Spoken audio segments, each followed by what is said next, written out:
Bismillahirrahmanirrahim. Dear student, Assalamu alaikum. I am Abdul Rahman and you are watching my YouTube channel. How are you all? I hope you will be all right. You are welcome to the class. Thank you so much for sharing the previous videos and liking. So thank you so much once again. I don't like to waste your more time, so don't like this. I want to go forward to the topic of the day. And the topic of the day to be discussed here is present perfect tense and its passive voices. आज इस video के अंदर हम present perfect tense के जो passive voices हैं वो सीखेंगे. We will learn here how to make passive voices and present perfect tense. तो इस टेंस को फ़ेल हाल मुकम्मल कहते हैं और इसमें जो पैसिव वॉइसेस बनते हैं उनको फ़ेल हाल मुकम्मल के मजहूल जुमले कहते हैं. तो सबसे पहले बात यह है कि सीखने के लिए ज़रूरी है कि आप अपने आप को मुतवज्जे करें इस सबक की तरफ और गौर से सुने. सबक के स्क्रीनशॉट लेके बाद में अपनी कापियों में नोट कर लें. और इसके साथ साथ सबसे पहले बात यह है कि इस सबक को आप वैल्यू दें.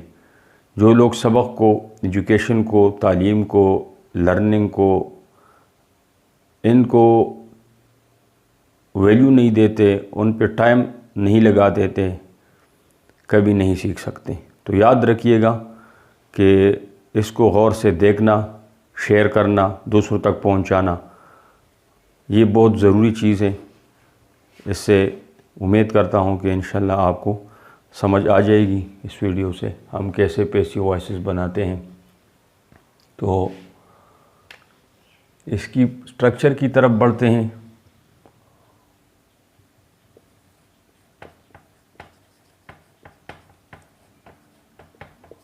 स्ट्रक्चर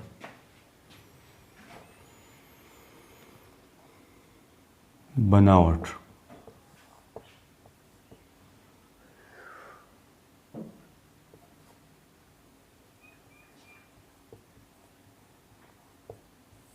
सब्जेक्ट को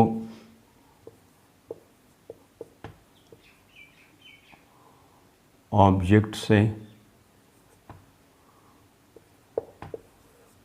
बदल देंगे. पहली बात. उसके बाद हेल्पिंग वर्ब लगा देंगे. हेल्पिंग वर्ब जो कि हैव बीन, हैज़ बीन है.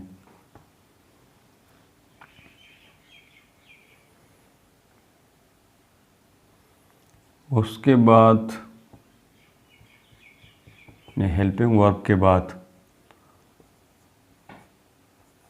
थर्ड फॉर्म ऑफ वर्ब आ जाएगा.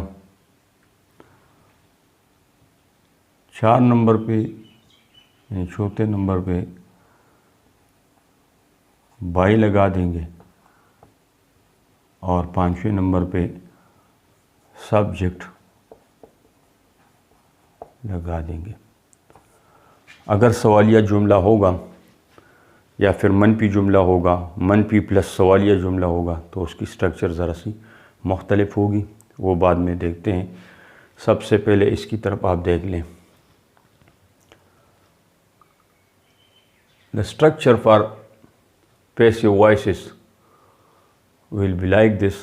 First of all, at the beginning of the sentence we will have to put object. We will replace subject by object. After that, helping verb will be applied. Have been and has been are helping verbs here. After the helping verbs, we will have to put third form of verb.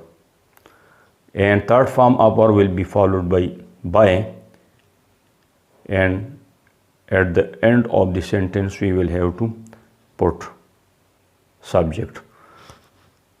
So structure will be like this as I have written on the board.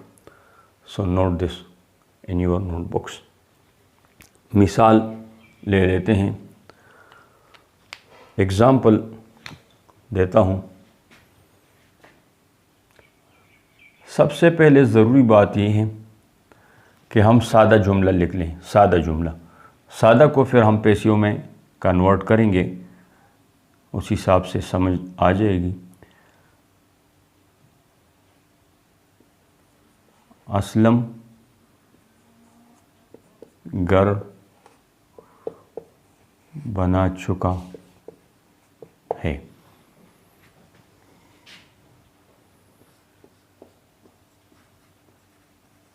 Aslam has built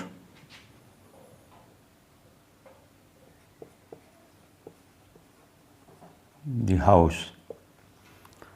Aslam has built the house, Aslam घर बना चुका है।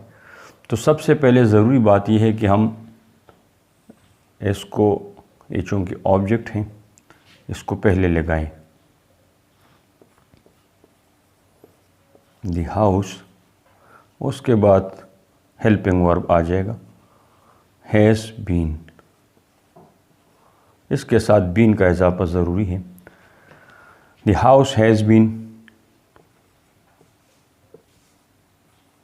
built by Aslam. आपने देख लिया कि you have noted that at the end of the sentence we have written Aslam. Aslam is a subject in this sentence. So look here, subject is at the end of the sentence. Aslam has built the house. This is a simple active sentence. Active sentence है,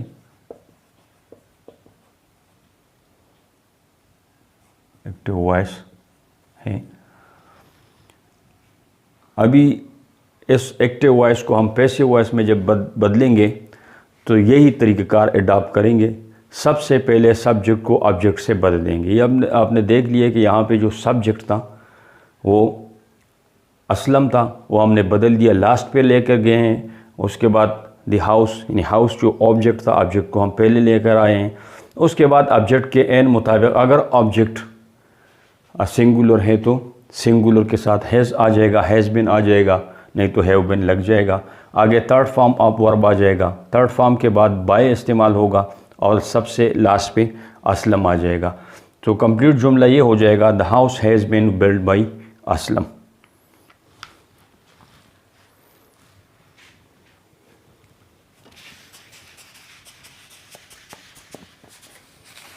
दूसरी example की तरफ आप देख लें और अपने पास note कर लें। लर्निंग का जो अमल है ये इंतहाई लंबा अमल है, ये एक पेचीदा भी है। इसके लिए आपकी तवज्जो सबसे ज़्यादा ज़रूरी है। सो कर क्लास अगर अटेंड करेंगे तो कुछ फ़ायदा नहीं होगा। अटेंटिव रहें, रेडी रहें और अपने दिमाग को जो है वो जाग कर रखें।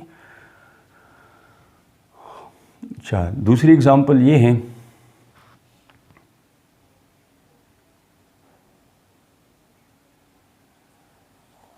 मैं एक अंडा खा चुका हूँ।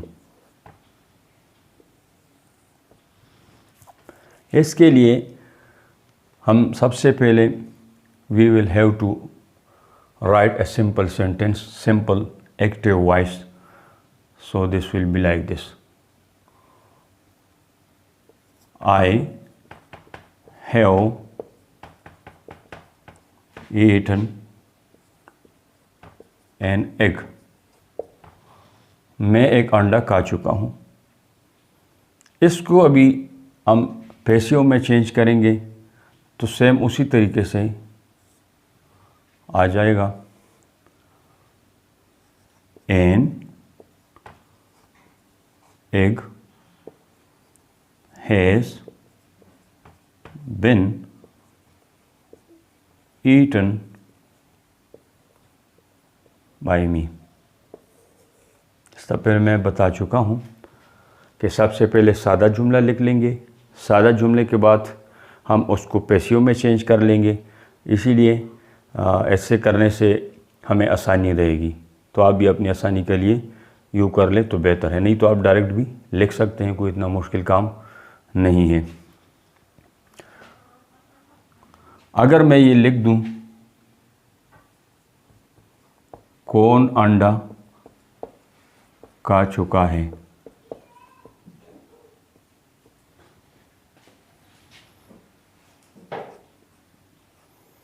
who has eaten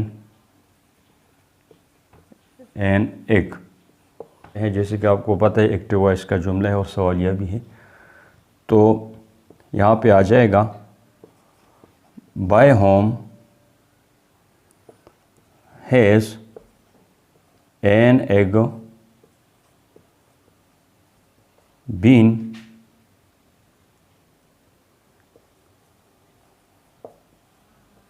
eaten. Same उसी तरीके से हम क्वेश्चन मार्क को लगा देंगे। By home has an egg been eaten. तो ये सवालिया जुमले की एग्ज़ाम्पल हुई। अभी के और तरीके से सवालिया जुमला बनता है, वो भी आप अपने पास नोट कर लें।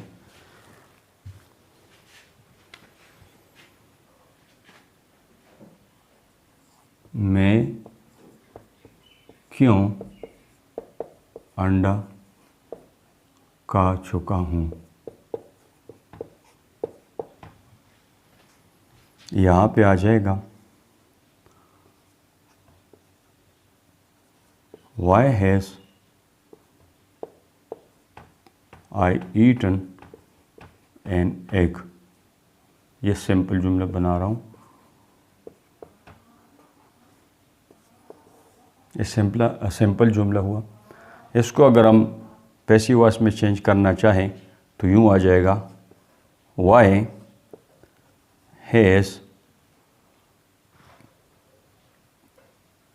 has an egg been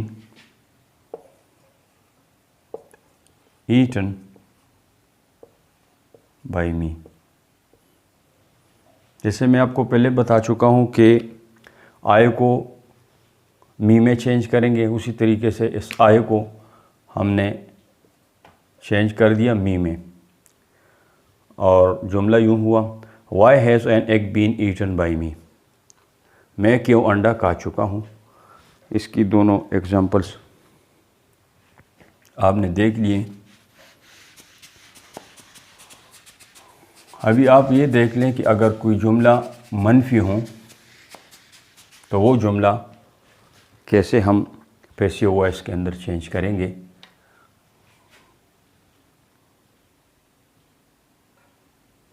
राजा घर नहीं बना चुका है। सादा जुमला यूँ होगा, the simple sentence will be like this.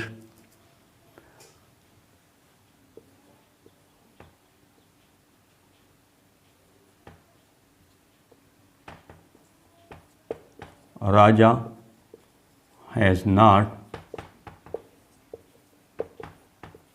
built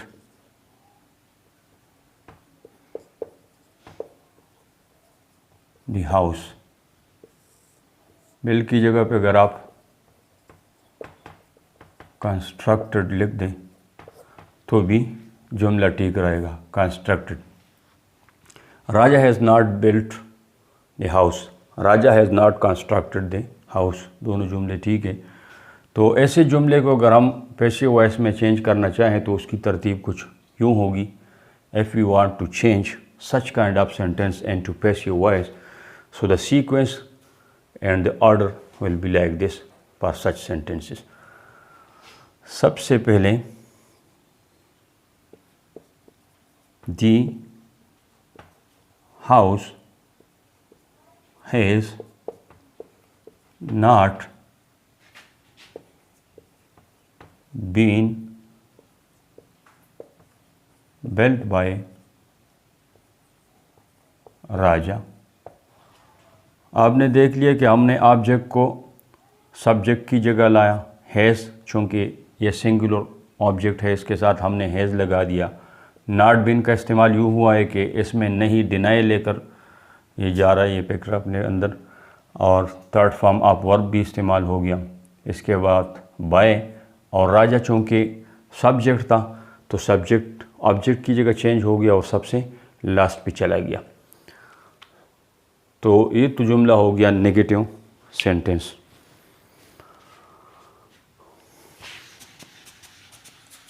अब अगर एक जुमला नेगेटिव भी है और इंटरोगेटिव भी है, if a sentence is negative and interrogative at a time, so what will be the structure for such kind of sentence? So look at this. An example for your understanding.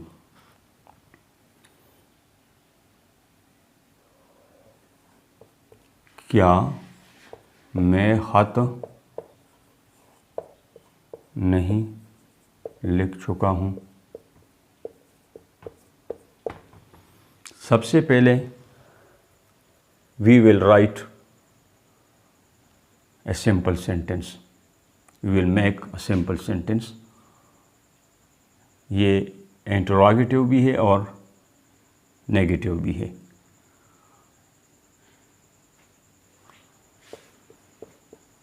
Have I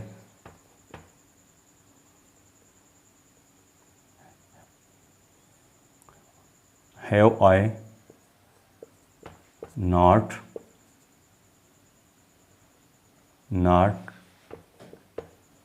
write a letter? Have I not write a letter? क्या मैं खत नहीं लिख चुका हूँ? तो ये active sentence है,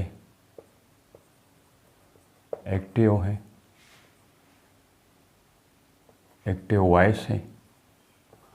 इसको पैसिव वॉइस में चेंज करने के लिए ये तरीक़ाकार होगा कि उसी तरीके से हम लिख देंगे has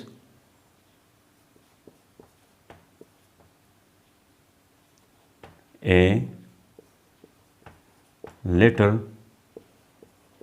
not been written by me। आपने देख लिया कि इस जुमले के अंदर पहले हैव था और अभी हैज़ आ गया है। उसकी सबसे बड़ी वजह यह है, बल्कि एक ही वाहिद ही वजह है, वो ये है कि लेटर चूँकि यहाँ पे इस ऑब्जेक्ट था और इस पे काम हो चुका था तो हमने उसके हिसाब से हैज़ का इस्तेमाल कर लिया है। You have noticed that in the active sentence there is have as a helping verb, but in a passive case we have put has. So the reason for that is this object. According to this object, has is suitable. Letter is a singular object, so with a singular object we will have to put has. So already we have put has a letter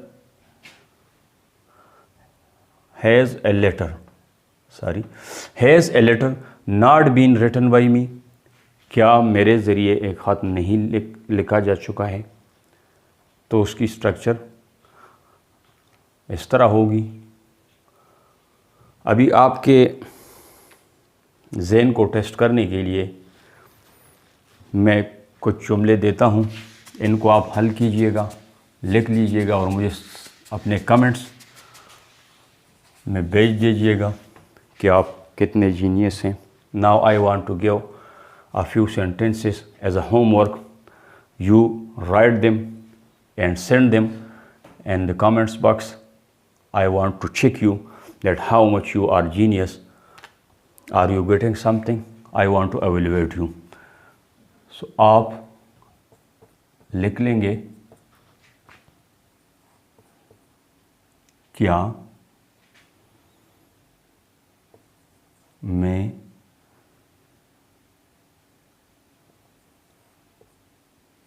खाना खा चुका हूँ? क्या मैं खाना खा चुका हूँ?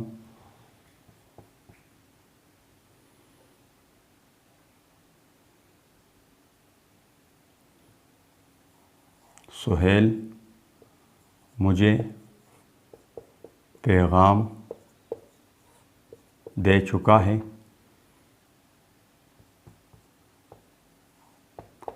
किसने मुझे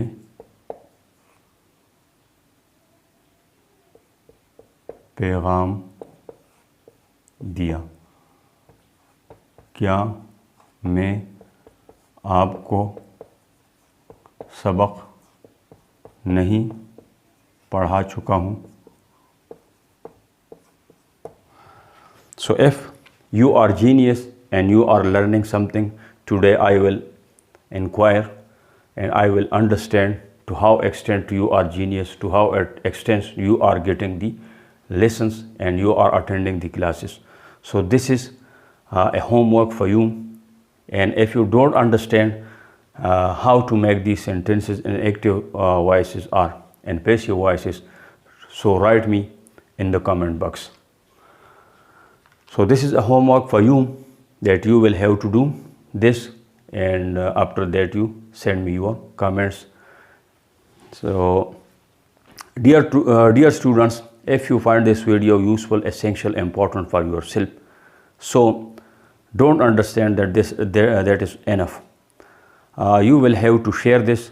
You will have to share this video with your friends, and you will have to help me in prevailing knowledge. Such like you, many people, many students are desiring to learn something. So if you share this video for them, so they will get some knowledge. So thank you so much for watching, and I hope you will share this. Thank you so much. See you next. Bye bye.